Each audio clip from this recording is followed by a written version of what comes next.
Hello everyone, once again most welcome in our channel Passion for Economics. Macroeconomics chapter number 3 money. We are going to learn easy to learn to fun with economics. तो like और subscribe करना बिल्कुल मत भूलिएगा. Just hit a button, like button and subscribe button. So easy to learn for fun with economics. We are going to learn about the money. So in this chapter we will be going to learn about money supply and money chapter. It's a very small chapter of a CBSE and I am just working as a PGT economics from 10 years. So I know that this is a chapter where only we can be we will be focusing on a money and money supply. So in this chapter the first thing which we will be going to learn is what is the meaning of money. Money is very easy to understand. It is only refers as it's help us to overcome from all the drawbacks of a barter system. Okay, the barter system, metallic money, which we have already seen in our previous video of barter system. In that all the double coincidency of wants, as it was a drawback of barter system, that was solved as a medium of exchange. As medium of exchange is helping us in reducing the problem of a barter system, and it helps us in converting the purchase and the sale, all the transaction when very easily we can able to do any type of transaction as based on the two thing. One is a purchase and other is a selling, because of the money, because anything you can purchase in the credit system also, as a plastic money also, as with the use of a paper money also, because of this particular money. So money is basically known as anything which can be termed as a medium of exchange, which can be used as a medium of exchange for goods and services. So it is a most liquid asset among all. So it is just, but the monopoly and the wholesale authority of this money is with the central bank and government of India, government of a particular country, that is. And this is also known as your cash money, that is also known as a legal tender money. Legal tender money which is only allowed by the government of India, like 500, 1000 notes which are demonetized now, they are not be a legal tender money anymore, because they will be not be in a use of it. So it is a legal compulsory. Every citizen, nobody will say that I will not accept that paper money. Now a person have that authority that they can deny for the 500 rupees note and 1000, because they are demonetized. But the all other money of 2000 rupees note, 500 rupees, 50 rupees note, these all are still running. They are the legal tender money. So money is anything which is generally accepted as a medium of exchange, measure of value, store of value, or means for the standard of deferred payment. So remember that thing ki money is anything that is generally accepted as a medium of exchange. So it is very important part. Now we are coming to the next topic, which is money supply. So money supply, what it refers as, don't think that it is a very difficult topic. Okay, it is very easy topic to learn about the money supply. When we talk about money supply, keeping in the view of supply, don't think it is a flow concept. Okay, money supply, you have to keep it in the mind of the 5 things. The first thing is your total volume of a commodity, total volume of a money. It is a total volume. ठीक है, total volume of a money, of what thing is of money. So this is your second part. Held by whom? It is held by the public. Just remember, this is the third thing which you have to keep taking care of when you are learning about the money supply. And at a particular point of time, again the fourth thing, particular point of time. This is the fourth point which is very important. And last, in an economy, that is the fifth point which you have to remember. So just make a cut of the all full definition of a money supply.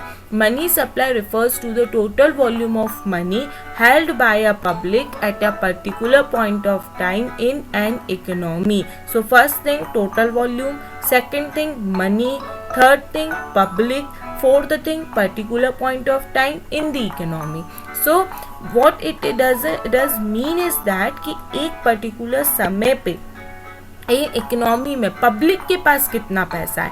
अब पैसा जो money जो है वो किस form में हो सकता है, वो कैश और करेंसी या कॉइन के फॉर्म में हो सकता है, या तो फिर वो क्या हो सकता है आपका कैश कॉइन पेपर मनी के थ्रू हो सकता है, या तो वो किसके फॉर्म पॉइंट में हो सकता है, या तो वो आपके डिजिटल मनी के डिमांड डिपॉजिट के थ्रू हो सकता है। Any type of deposit will be going to work, वो सब आपका किस में आएगा, मनी के रूप में आएगा। और स्पेशली रिमेंबर रखना कि गवर्नमेंट और कोई भी बैंक के इसमें नहीं आएगा, सिर्फ पब्लिक के पास जो मनी है that will be coming under it. अब सेकेंड चीज particular point of time, particular point of time अगर आपको स्टॉक और फ्लो के कॉन्सेप्ट में कोई भी डाउट है तो आप हमारे प्रीवियस डिस्क्रिप्शन में दिए हुए वीडियो में आप देख सकते हो कि स्टॉक क्या होता है, फ्लो क्या होता है। जब आपसे पूछा जा सकता है very important question it is कि भाई मनी सप्लाई जो है वो आपका स्टॉक कॉन्सेप्ट कहलाता है कि फ्लो कॉन्सेप्ट कहलाता है, तो जो particular point of time when it is showing then that means it is a stock concept. So what are the 5 things I told you to remember, the one is total volume of money, आपको ये ध्यान रखना है कि total volume है।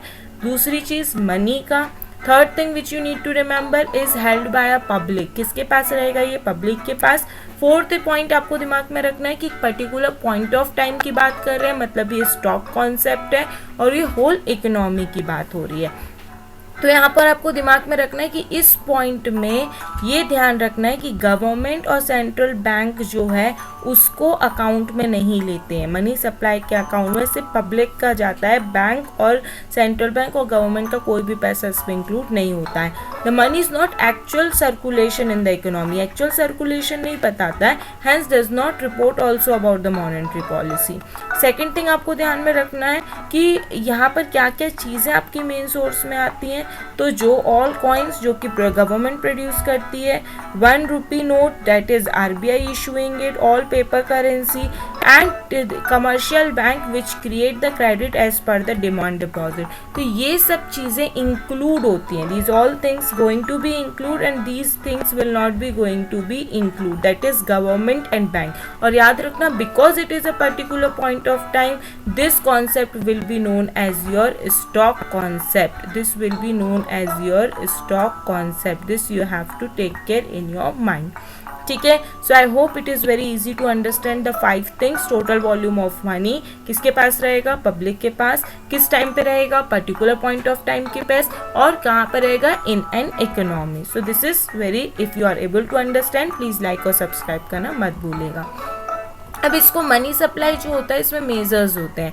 What are the measures, मैंने आपको component तो बताई कि ये मनी के कॉइन के फॉर्म में हो सकता है, करेंसी के फॉर्म, पेपर मनी के फॉर्म में हो सकता है, डिमांड डिपॉजिट के फॉर्म में हो सकता है। तो ये मेजर कैसे किया जाता है, हाउ टू कैलकुलेट दिस, तो ये क्वेश्चंस वैसे बेसिकली जो CBSE है या कोई भी बोर्ड है वो बहुत डिटेल में नहीं पूछता, बहुत कॉमनली पॉइंट्स में से फॉर्मूले पूछता है वो। तो इसमें 4 पार्ट होते हैं, M1, M2 एंड M3, और ये सब पूरा जो टेक केयर है वो RBI करता है। तो RBI will collect the data and calculate and publish the figures.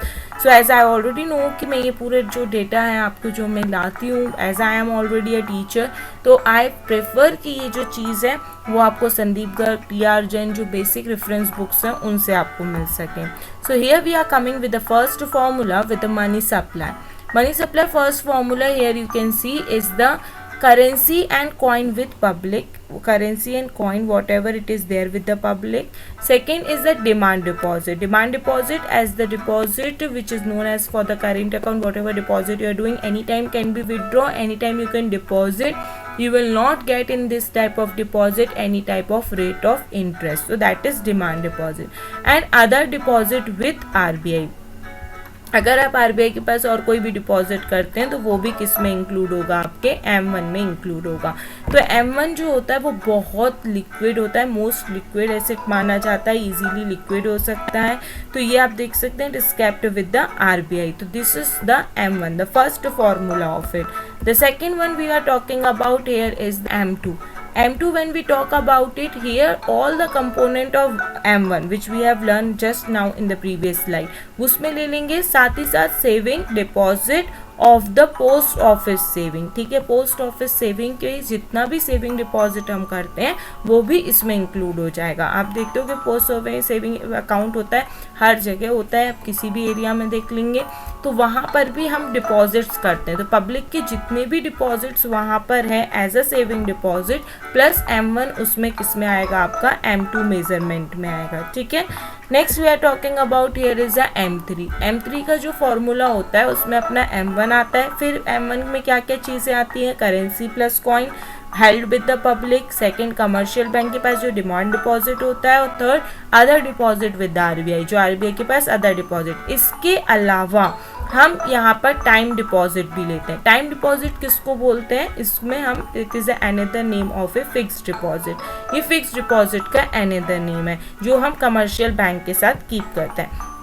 अब फिक्स डिपॉजिट और टाइम डिपॉजिट को मैं थोड़ा सा और डिटेल में समझाती हूँ कि अगर fix deposit and time deposit that part of deposit which we are keeping for a longer period of time, may be for 3 year, for fixed period of time, 3 साल 5 साल 6 साल, जो भी आप टाइम ड्यूरेशन के लिए बैंक के पास रखते हैं, इसमें हाईएस्ट रेट ऑफ इंटरेस्ट मिलता है। जो भी पर्सन पर्टिकुलर फिक्स डिपॉजिट रखता है, जिसको हम टाइम डिपॉजिट भी बोलते हैं, उसको हाईएस्ट रेट ऑफ इंटरेस्ट मिलता है, प्लस उसमें वो फिक्स डिपॉजिट होता है और वो particular period of time after maturity ही आप निकाल सकते हैं। Before you will take out then you have to bear the circumstances of it. So M3 जो है वो broader money भी कहलाता है, broad money we use as a broad money, whereas M1 को हम transaction money भी बोलते हैं। ठीक है, M1 is also known as a transaction money, और M3 जो है वो broader money कहलाता है as it is including also a time deposit। तो time deposit include करता है इसलिए वो broader money भी कहलाता है।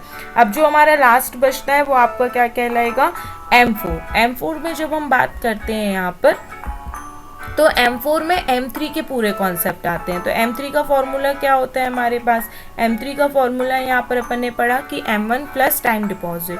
तो यहाँ पर जो आएगा वो आपका क्या आएगा, M3, और जो पोस्ट ऑफिस सेविंग बैंक के पास है, तो जो पोस्ट ऑफिस सेविंग बैंक के पास जितना भी हम रख रहे हैं, प्लस इसमें हम एक्सक्लूडिंग एक चीज़ ध्यान रखिएगा कि we are excluding here NSC. NSC is here refers as a National Saving Certificate. National Saving Certificate is a type of bond of a government. So here we are excluding this part, but all other post office saving bank will be added in this M3. So that is the M4. So M4 is the least liquid. M4 is the least liquid. This question can be asked in a 1 mark. Nowadays you know CBSE में अभी एक concept बढ़ा दिया गया है कि objective type of questions ज़्यादा आएंगे, जो 1 mark के क्वेश्चंस होते हैं वो ज़्यादा आ सकते हैं। तो 1 मार्क के क्वेश्चंस में this type of questions can be arise कि which is the most liquid और लीस्ट लिक्विड। मोस्ट लिक्विड मैंने आपको बताया कि वो M1 होता है, और जो लीस्ट लिक्विड होता है वो जो है वो M4 होता है। बेसिकली मैं अपने स्टूडेंट्स को यही बोलती हूँ कि आप एग्जामिनेशन ओरिएंटेड भी पढ़ रहे हैं प्लस नॉलेज ओरिएंटेड भी पढ़ रहे हैं, तो आपको हर चीज़ बहुत डिटेल में क्लियरली पढ़ेंगे तो MCQ क्वेश्चंस ऑलरेडी आपके फ़ायदे के लिए होंगे, वो आपको ऑलरेडी समझ में आ जाएंगे। तो ये वाइडेस्ट मेजर ऑफ मनी कहलाता है, प्लस जो आपका जो it is also known as a least liquid measure among all. तो हमने यहाँ पर 4 फॉर्मूले पढ़े मनी सप्लाई के अंदर, M1, M2, M3 and M4। अगर आपको समझ में आया हो तो लाइक और सब्सक्राइब करना बिल्कुल ना भूलिए। सो hit a button of like and subscribe, and again you can see of national income and money, the descriptions, all the details are given, so you can see particular video. Don't remember money supply जो है वो stock concept कहलाता है। Have a nice day, stay safe, stay happy.